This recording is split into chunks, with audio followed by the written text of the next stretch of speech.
Guys welcome back to my channel কোয়েলের রান্নাঘরে আপনাদের সবাইকে স্বাগতম। আজকে আমি একটা খুব সহজে পনিরের রেসিপি নিয়ে হাজির হয়েছি। এটা আপনারা ঝটপট বাড়িতে তৈরি করে নিতে পারেন। আজকে আমি বানাবো চিলি পানির বানানোর জন্য এখানে আমি প্রায় 300 গ্রাম পনির নিয়ে নিয়েছি। এটাকে ম্যারিনেট করবো লবণ, গোলমরিচ গুঁড়ো আর কর্নফ্লাওয়ার দিয়ে। ভালোভাবে ম্যারিনেট করে একটা কোটিং করে নিতে হবে, আর তারপর এটাকে ভেজে নিতে হবে একদম ছাকা তেলে। দেখুন হালকা করে আমি কোটিং করে নিচ্ছি। এভাবে তেলটা ওদিকে সাদা তেল গরম করতে বসিয়ে দিয়েছি কড়াইতে। পনিরগুলোকে ভেজে নেব।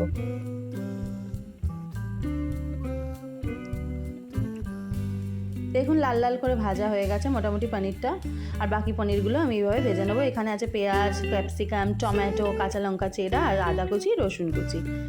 দেখুন সমস্ত পনির আমার ভাজা হয়ে গেছে। এরপর আমি সাদা তেল থেকে একটু তেল কমিয়ে নিয়েছি।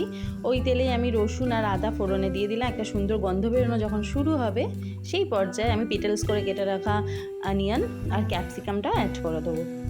দিয়ে হালকা করে ভেজে নেবো। এটা খুব বেশি ভাজার দরকার নেই, একটু ক্রাঞ্চি ভাব থাকবে আর একটু সফটও হবে, এরকমভাবে এটাকে ভেজে নিতে হবে।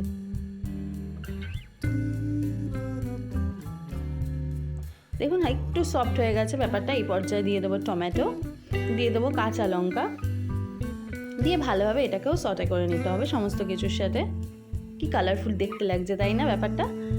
এই পর্যায়ে এরপর দিয়ে দেবো সমস্ত সস অ্যাড করে দেবো। প্রথমে দিয়ে দিলাম হচ্ছে টমেটো সস, দিয়ে দেবো চিলি সস আর দিয়ে দেবো সোয়া সস।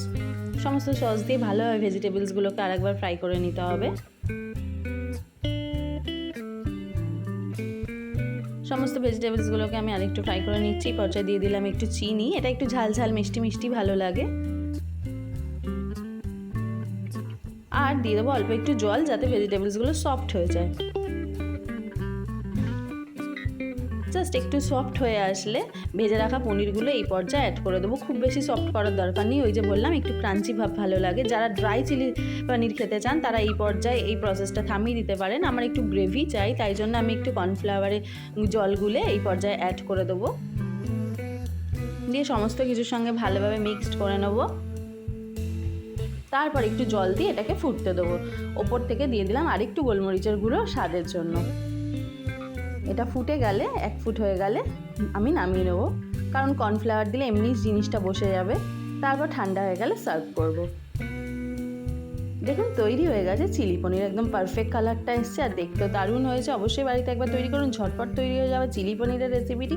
এটা আপনারা ফ্রাইড রাইস, পরাঠা সব কিছুর সঙ্গে ট্রাই করতে পারেন। আজকে আমি এটা পরাঠার সাথে সার্ভ করেছি। দেখুন জাস্ট দারুণ অসাম একটা ব্রেকফাস্ট বা ডিনারের রেসিপি হিসাবে আপনারা এটা ট্রাই করতেই পারেন। আশা করছি সবার ভালো লাগলো। আমাকে কেমন লাগলো কমেন্ট সেকশনে জানাবেন। আজ তাহলে আসি, টাটা।